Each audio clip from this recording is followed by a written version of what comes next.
Hi Pop-Tarts, happy Self-Love September. I hope you're enjoying so far the videos that I've put out on YouTube and what I've been blogging about over on the blog and the SoundCloud Sunday sessions on SoundCloud, obviously. I'm having a really good time with it and I'm loving hanging out with you guys on social media and seeing what you're doing and seeing kind of how you're taking Self-Love September and making it your own and running with it. It's really cool. Today I'm going to be talking about self-image, body confidence and how that ties in with food and exercise. This is something that was mentioned quite a lot when I asked on Facebook what people might want me to talk about this month, and it's also something that I have tackled before in my video about healing the connection with the body and healing one's connection with body image and food. I will leave the link to that video in the doobly-doo if you wanted to actually start there. It was filmed on my old camera. I am aware that the sound quality isn't as good. That was in May of last year, so you might want to start there if you didn't catch that one. Some of you guys watching this will already know that I have had issues with eating disorders and with disordered eating in the past, and my own relationship with my body has been through very much a personal evolution. I'm not going to be talking specifically about eating disorders in this video. I just feel like that's its own thing. It's kind of much more of a specialist area, and I think that sometimes it can be irresponsible to offer general advice for people whose situations are very specific and for people whose situations may vary quite widely. Although I think it's worth noting that even those who don't fit a specific diagnostic criteria for an eating disorder and those who don't personally feel that they have what could be described as an eating disorder can still struggle with disordered eating patterns and tendencies with regard to food and eating that are unhelpful, unhealthy, and making the individual feel miserable and unhappy. And I think sometimes when the conversation arises around body confidence and how that relates to food and exercise, certain things to do with disordered eating tendencies do come up, and I do feel like that's something that a lot of people deal with who wouldn't necessarily be placed into an eating disorder category. So I do think there's a little bit of overlap, but in terms of eating disorders, I don't personally feel that's something that I can discuss in a kind of instructional way or with regard to giving advice. I do feel that that's more something that needs to be tackled one-on-one with a specific individual, just because, as I said, I feel like if you give out general advice for somebody with a very specific problem, especially when it involves eating and food and numbers and weight and all that kind of thing, I think that that can get a bit hairy. So I just want to let you know what I am and am not going to be discussing with regard to weight and food during the course of this video. The first thing I want to start by saying is that over the past few years, I, as a 30-year-old woman now, have personally noticed a massive upsurge in language surrounding things like body confidence and being comfortable in your skin and really owning it. There are a lot of ad campaigns which are based around body confidence, feeling good about yourself, loving the skin you're in, and all that kind of stuff. And I feel like as much as some of that stuff is potentially done with good intention or is done to be more inclusive of other body types aside from the standard mainstream norm of what it is to be beautiful, I also think a lot of that stuff can be damaging and unhelpful and can make people go in quite the other direction to what I would personally consider to be body confidence, having a good relationship with one's body. So I think the first thing I want to recommend to people watching this, who might be watching this because they have issues with self-confidence or with really like loving the skin they're in, is don't let an industry or an individual or an ideology hijack your personal narrative. Your relationship with your body is personal to you. Don't let somebody else come along and tell you what body confidence means to you or what you need to do or potentially buy in order to experience body confidence. Body confidence is not something that is static. It's not a static term that just means what, you know, a company selling shaving gel tells you it means, or, you know, what one kind of fitness guru tells you that it means. Body confidence is personal to you, and you get to decide what it means to feel comfortable in your body. You get to decide what it means to have a good relationship with your body. So the first thing I think we can really start to do during the course of Self-Love September, and I'll do this too, is to have a look at where we are allowing somebody else, something else, an industry, an individual, an idea, even a phrase, a particular phraseology, How are we allowing those things to potentially hijack the narrative or have way too much of a place in the relationship that we're having with our body, our personal sense of what it means to love ourselves in terms of our physicality and to feel comfortable in our own skin? Because I think quite often a lot of that stuff can go under the radar. You may not even realise that you're allowing something like that to dictate the terms.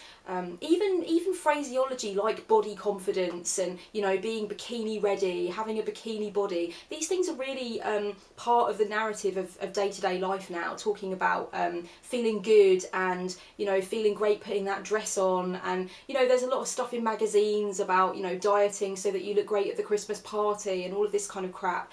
And I feel like that can be so damaging, so unhealthy, because it makes a lot of assumptions about your personal needs and your personal narrative with regard to what confidence means to you, and it hijacks that narrative completely. It tells you what you need to do to have a good relationship with your body, and I'm going to keep it lit, I'm going to be straight up, that is fucked up. And I think that's something that we need to challenge. I often feel and I often say that we have to be pioneers for self-love, that self-love isn't an easy thing. It's not an easy kind of thing to place into your life in a lot of instances. It's something that is hard won, and it's not easy being vocal about it. It's not really easy sometimes talking about it in a lot of areas of society where you know, it's considered normal to follow what advertising wants you to do and to feel a certain way about certain body types and to judge yourself or berate yourself or others if they don't fit into what is traditionally or in the mainstream prescribed as beautiful. It's difficult to be a pioneer for self-love and come out and say, no, I'm doing things a different way and it doesn't have to be like this, and you don't have to feel like that about your body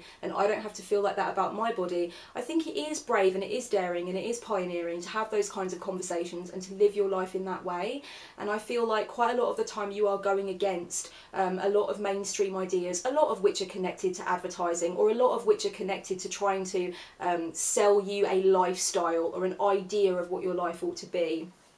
I think it can be at first difficult to break those barriers and say, no, I don't feel like I need to subscribe to that anymore. And when I do subscribe to that, I end up feeling worse, you know, it's effed up. So I think it's definitely about recognising that it takes strength to do that, but that also it's what's going to make us a healthier society, and it's part of what's going to allow us to have a better relationship with ourselves.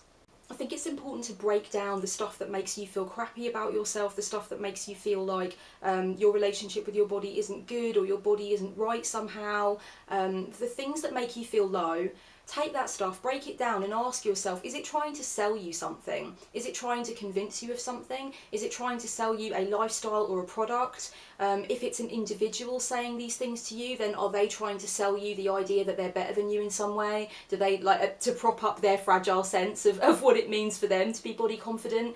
A lot of the things that make you feel low in yourself, that are like, you know, that are really kind of hijacking your narrative, as I said earlier, there's an agenda behind those things. You know, those things are not necessarily designed to make you feel good about yourself, even though on the surface they might say that they are. So I think questioning and breaking down the kind of language that is used in advertising and sometimes with fitness blogs and lifestyle gurus and all that kind of stuff, what's the language that's being used? What's really being put across?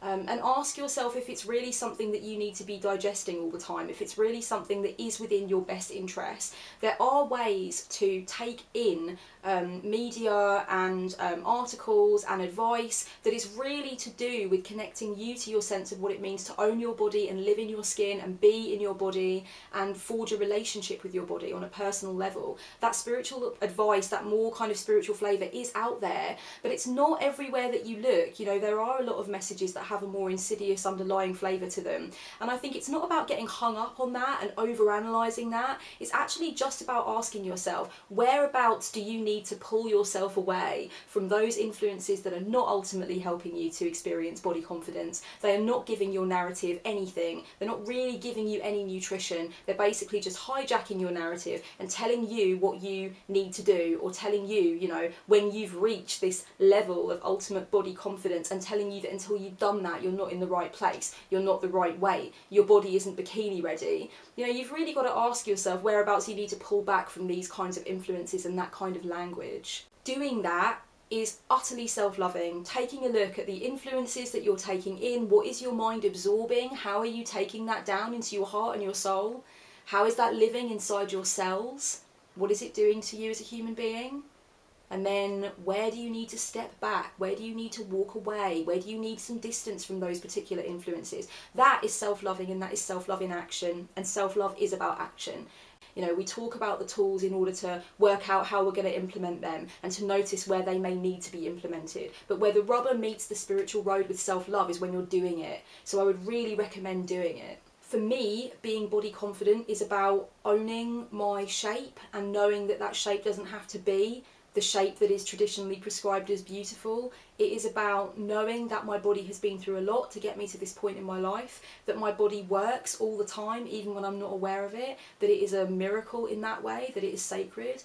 For me, body confidence is about pantheism. It's about recognising that every single cell in my body is alive, is in a sense its own little biosphere, its own universe, and that is, again, miraculous.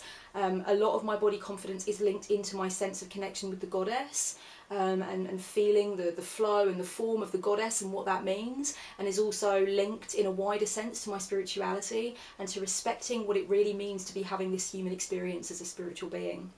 Body confidence and loving my body and having a personal connection with my body isn't about what I look like in the mirror. It can't be. I can't allow that to dictate the narrative, because what I look like in the mirror is going to change, and I want to be able to embrace myself at 65 and 75 and 80 if I get there, just as much as I embrace myself now. It's so important for me that it's about more. It goes further than just skin deep. So for me, it's not about killer abs when I'm exercising. It's about feeling my heart pumping, feeling the blood go around my body, and feeling that sense of challenge and pride and strength and vitality as I exercise, and loving that, and knowing that if I didn't have my body and I wasn't having this human experience, I wouldn't be able to experience those things. And so it's really about the love of experiencing that, pushing my body, challenging my body, seeing what it can do. And that's the beauty of it. The same way it's really important for me personally to ensure that I do not connect what I'm putting into my body in terms of food with what it's going to make me look like weight-wise, because there's so much nonsensical crap bound up in that. There is so much stuff that doesn't make sense.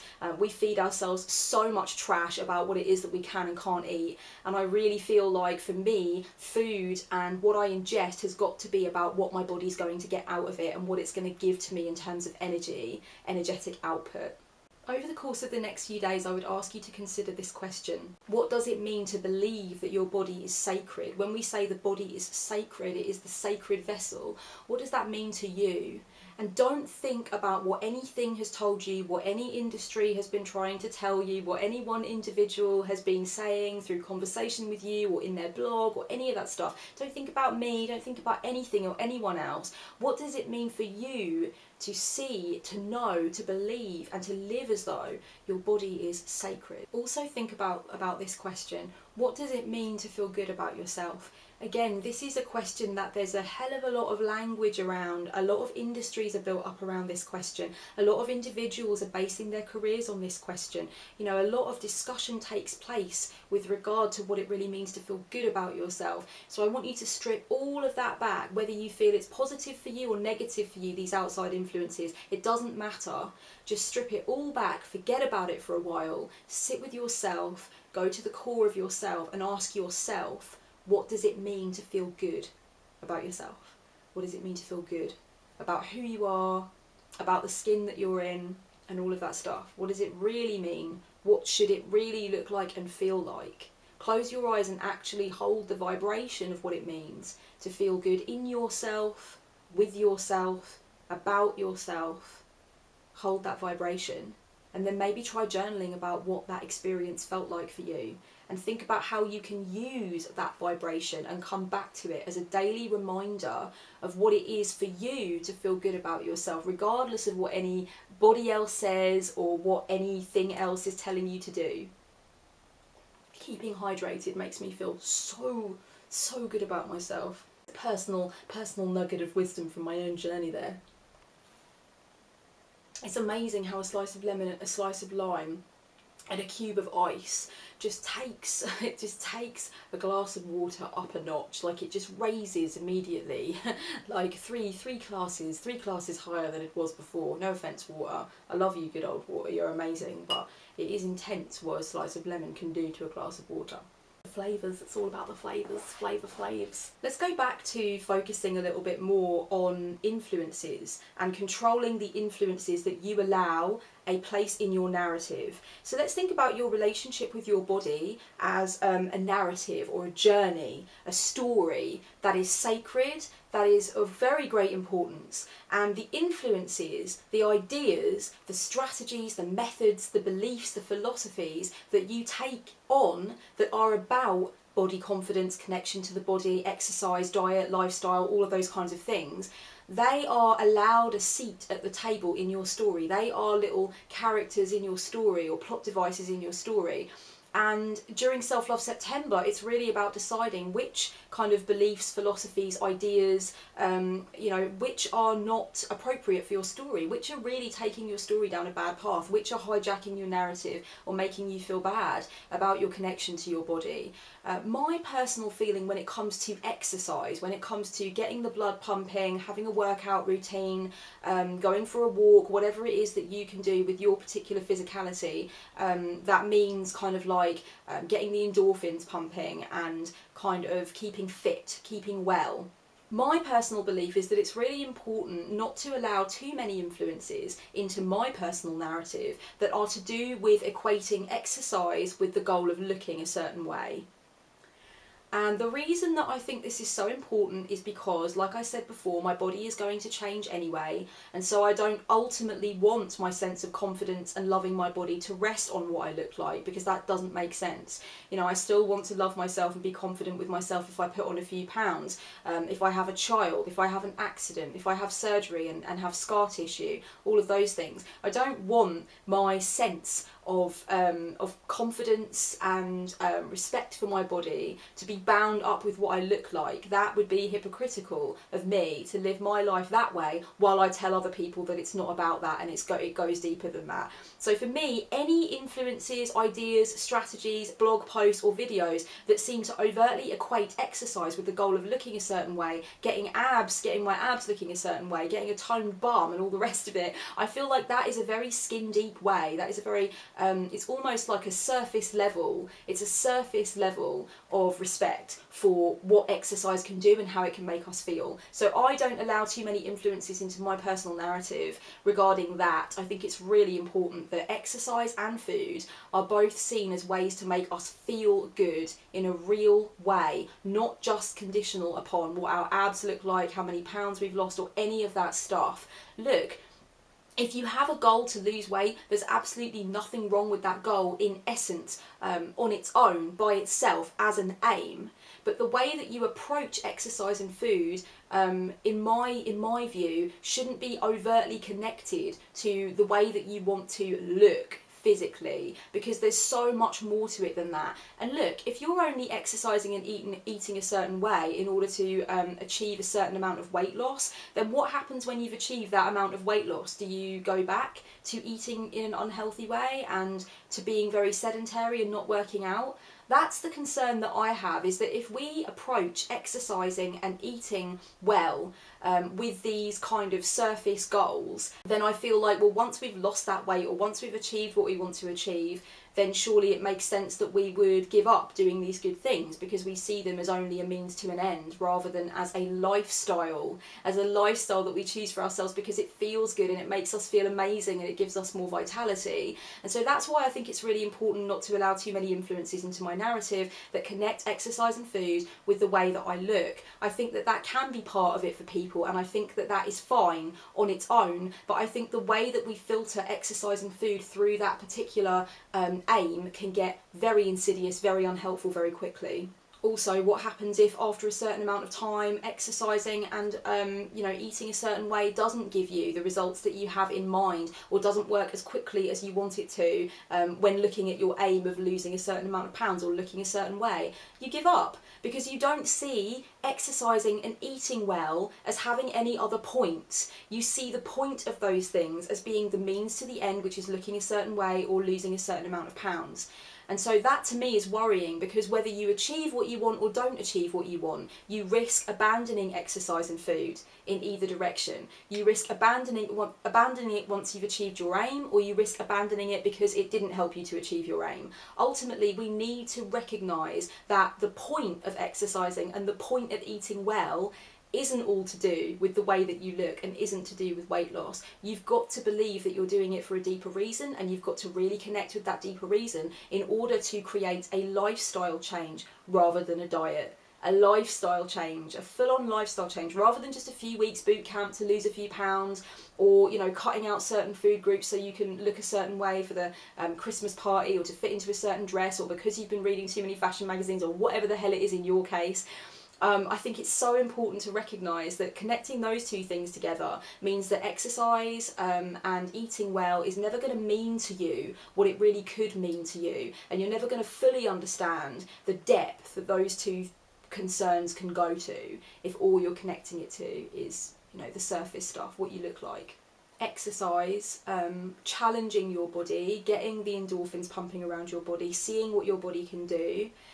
That is about pride, that is about strength, that is about autonomy, that is about self-governance, and it is beautiful, it is a wondrous thing, and it is not something that, you know, we just have to do for a little while until we look a certain way or feel a certain way. It's something that we can connect with on a spiritual level, on a deep spiritual level. The feeling of working with your body and learning about the patterns of flow and resistance in your body, and learning about what your mentality does when you are pushing yourself in exercise, when you're challenging yourself in your workout, when you're really seeing what your body can do and experimenting with what your body can do. That is spiritual stuff. That is 100% part of my spiritual practice, and I think that is where we need to come from with it. So I would personally ask you to really get serious about what your attitude is towards working out and exercise. And I think for a lot of people, they have or did or have had the same difficulty as me, in that at school I hated games. I hated group games, I hated cross country, I felt awkward about my body, I didn't get on with the other kids, so team games were shitty, I was never picked, and all the rest of it.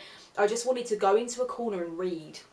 How many people here relate to this? Like this video if you relate to this, let me know, or comment below, let me know that you relate to that. So for me, a big part of the mentality shift that had to occur when I started to do workouts and do stretches, experiment with yoga, later on I got into running and that kind of thing, and dance workouts. I fucking love dance workouts. But yeah, and ballet conditioning, please God, look at ballet conditioning, it's so good. Anyway, the mentality shift that had to occur in order for me to embrace these things was not just about getting over the connection between exercising to look a certain way. It was also about getting over the connection between exercising and hating games at school, hating sports at school. It made me feel alienated, it made me feel crappy. The kids would tease me for being hairy. You know, I have Mexican blood, so the whole thing was just shit, and I hated it. I used to try and get out of it every chance I could get. It was awful, and my body developed as well faster than a lot of the girls in my year. So I got awkward questions about my breasts and about periods. The whole thing I associate with awfulness, and the games teachers were mean. I could go on and on.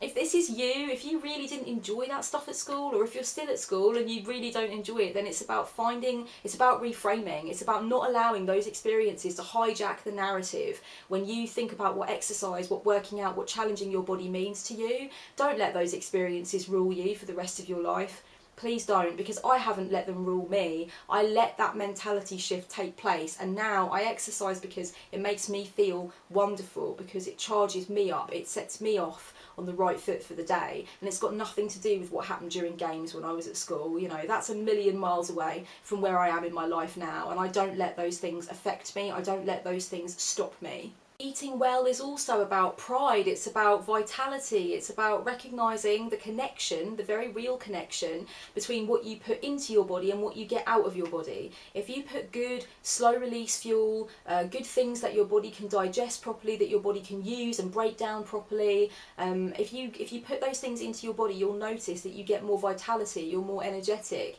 you can think on your feet more, you can get more done.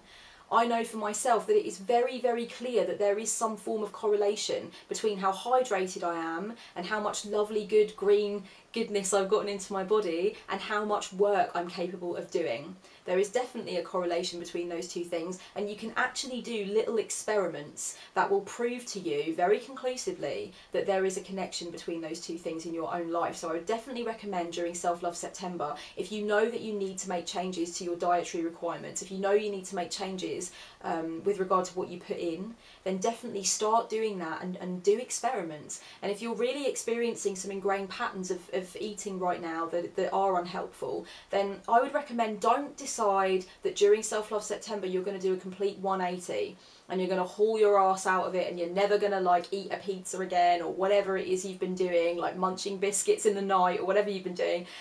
Don't tell yourself that you're going to do a complete 180 and you're never going to do those things again. Start really, really small. And actually just do experiments. Experiments are great. If you do a conscious experiment, if you're like, okay, today I'm not going to order that thing that I always order that's really greasy, or tonight I'm not going to, do that thing that I always do where I overeat or I eat something really crappy with no nutritious value.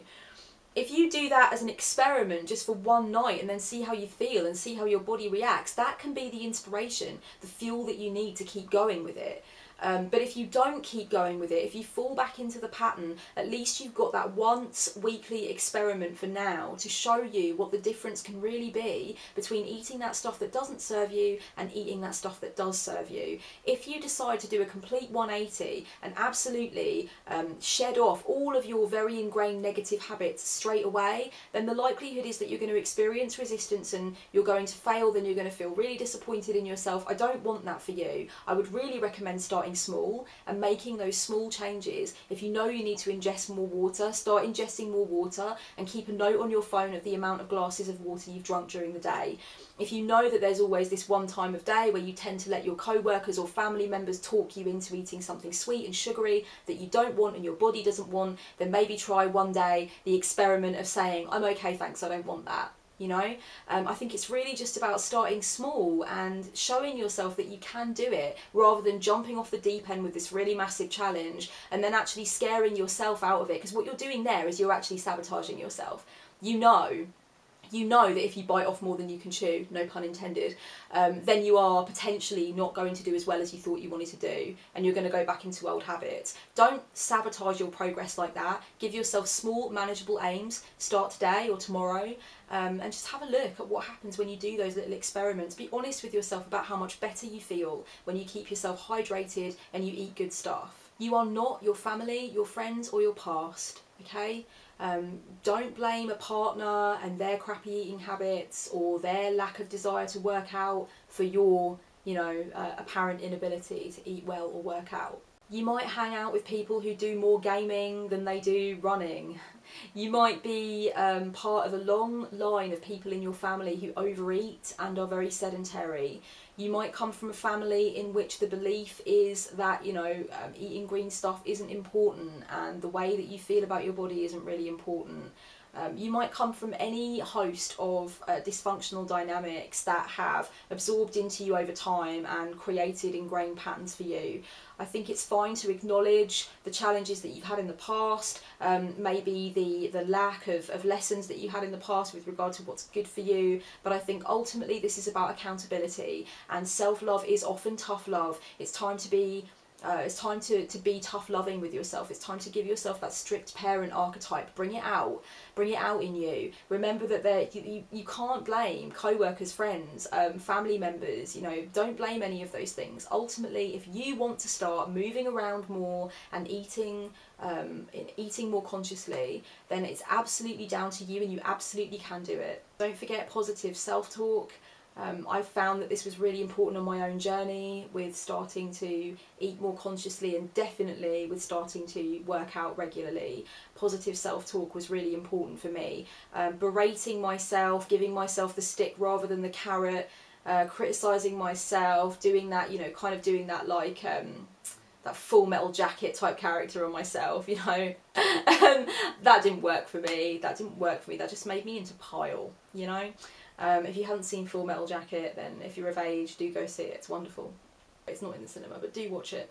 Now, I did that whole boot camp army sergeant thing on myself, and that didn't work for me. It does work for some people, didn't work for me. So I really like the even if I only do one lap around the cricket green, or even if I just do a couple of stretches, I like the fluffy, gorgeous, like fairy godmother type archetype to come out far more than the boot camp army sergeant archetype. I like that part of me that's like, good job babe, that was wicked, you know, you really didn't want to do that today, but you kind of mucked in and you did what you could do, and good for you, sweetheart. You know, that I like that part much more, so I keep that running.